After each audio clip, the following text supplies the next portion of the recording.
The chord progression I'm using is the D major, starts with D, has gaps in the intervals of a tone, a tone, a semitone, a tone, a tone, a tone, a semitone. A tone being two semitones. And I've made a variation on that just because it was quite boring that way. You know, I've gone down in octaves for this important moment here. I've got rid of sequential fifths and sequential octaves because it just sounds boring when it's orchestrated. And I've, you know, included some of this internal movement, little things like these notes. This is mirrored here. See the way this just comes in a little quarter early. So rather than listening to it, we're going to go straight ahead and start with the string section. Okay, so here's my sounds. And I want two violins. I'm going to go for the violin section because with the violin section I can change the articulation between legato, staccato and pizzicato just by automating it. So there's two violins. Next we'll go to the viola, cello, and double bass. Now I'm just going to select all these and group them.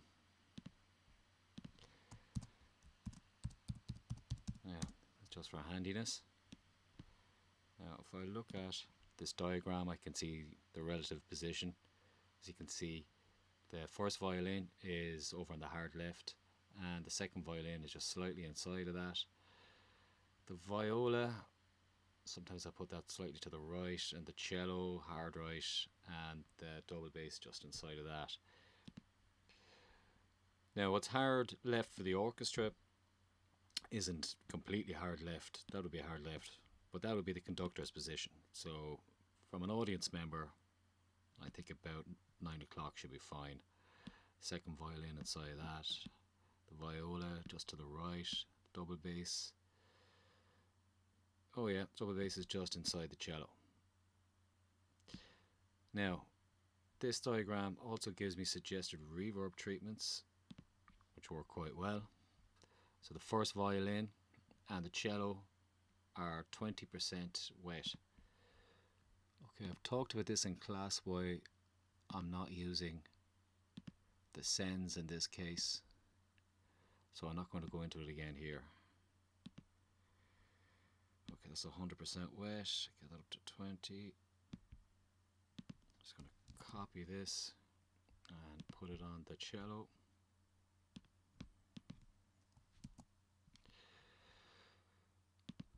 The other violin section, I think it could be the same.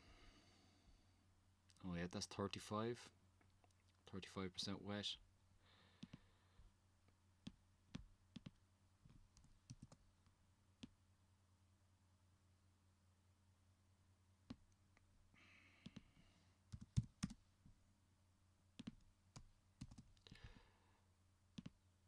And the same with the double bass.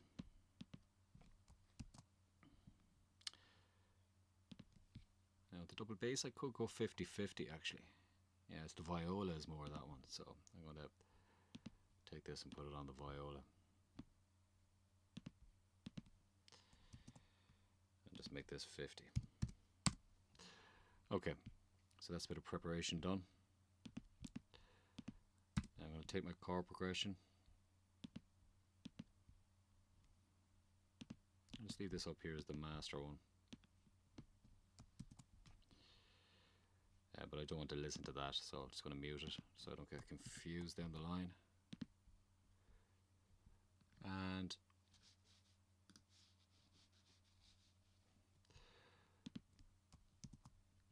now I'm going to paste this onto each of the instruments.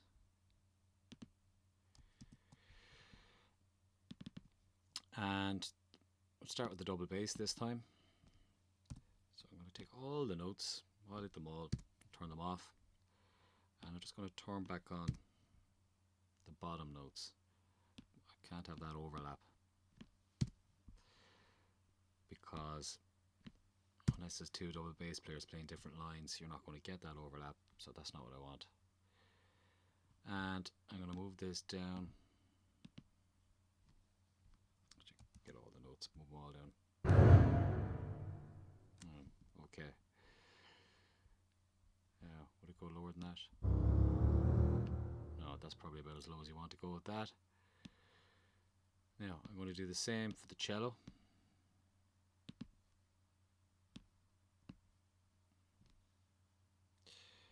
Highlight all the notes, hit 0 to turn them off, and just turn back on. Oh, didn't mean to do that.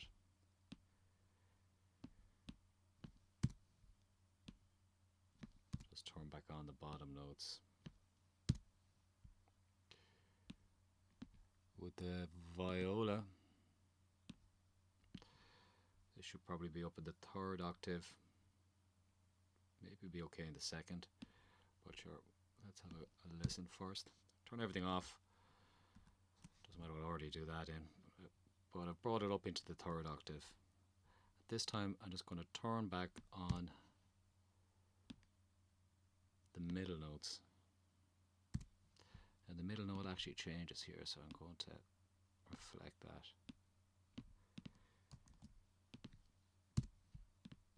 Now, so that moves down like that, then it goes up here. Okay, so that's the line for the viola. Now for the violin.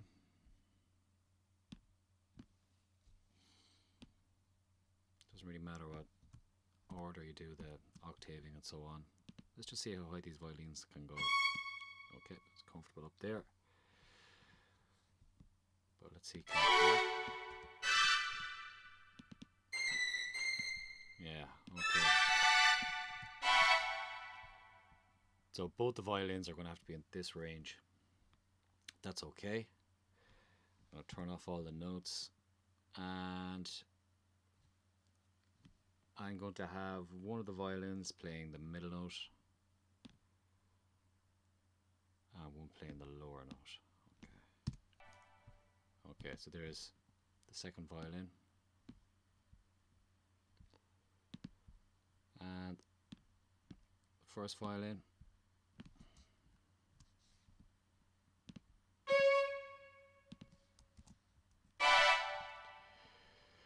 Turn off all the notes and just turn back on the topmost.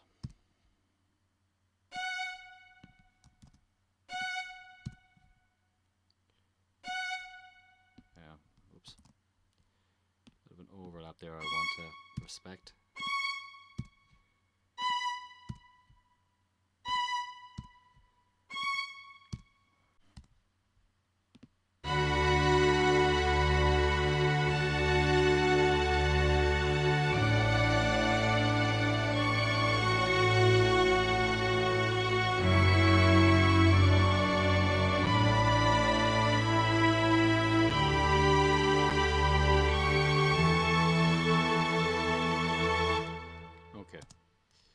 Now I'm going to build up some variations within this.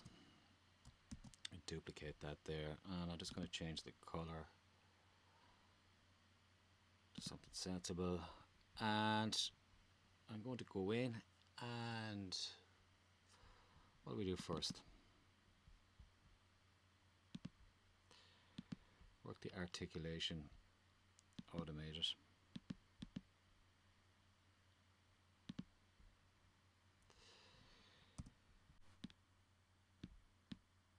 Just play this violin, you'll hear what I mean. Sorry, up the top is pizzicato. But the pattern gets very empty if I do that. So, yeah, let's just do that for a second.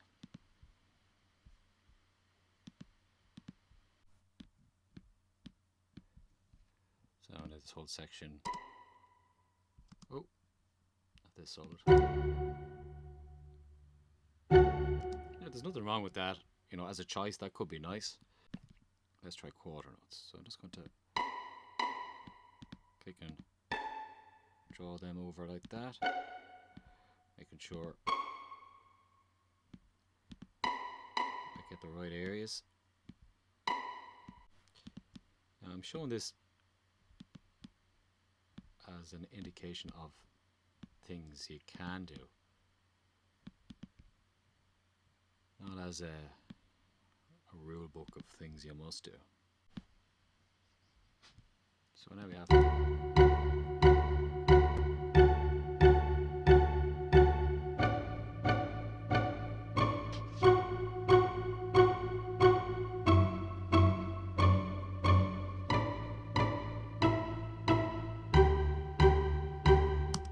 okay, it just sounds very robotic is the problem.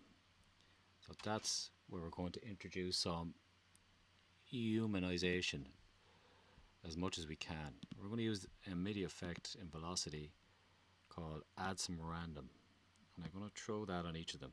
And what that's going to do is it's going to just randomize the velocity, which should change the tone of each of the instruments just a little bit for each successive note.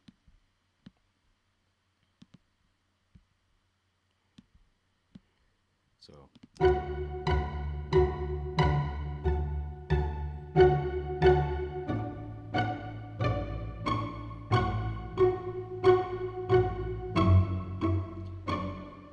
you can also reduce the amount of random if you feel like it's wandering a bit too much. So let's duplicate this section and change the color of all these, and now we're going to have the staccato automation.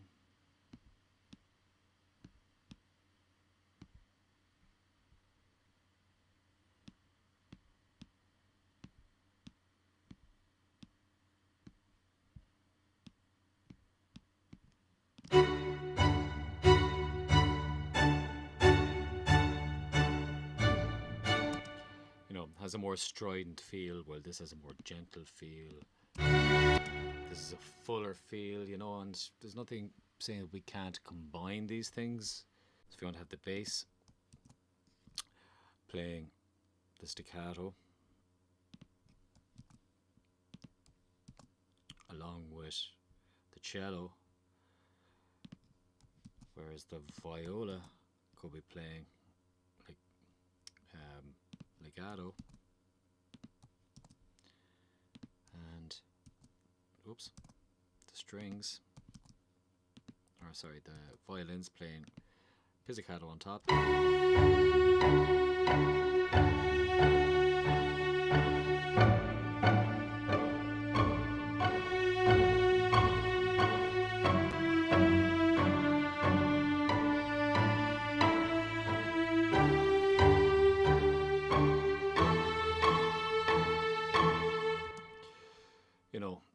It's up to you then to interpret the emotional feel of each section.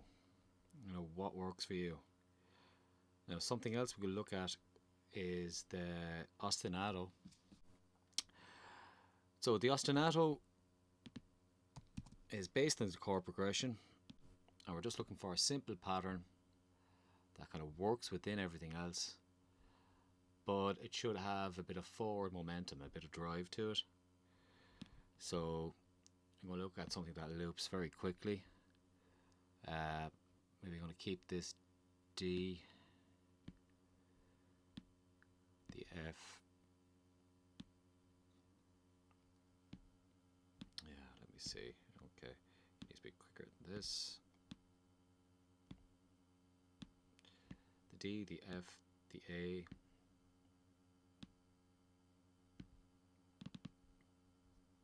And then maybe have it just slightly change in the second half.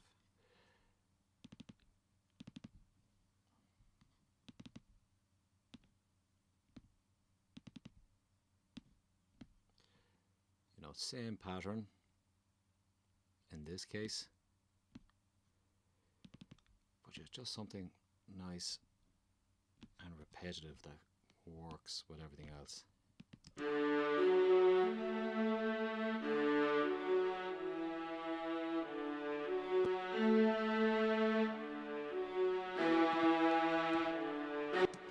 Anyway.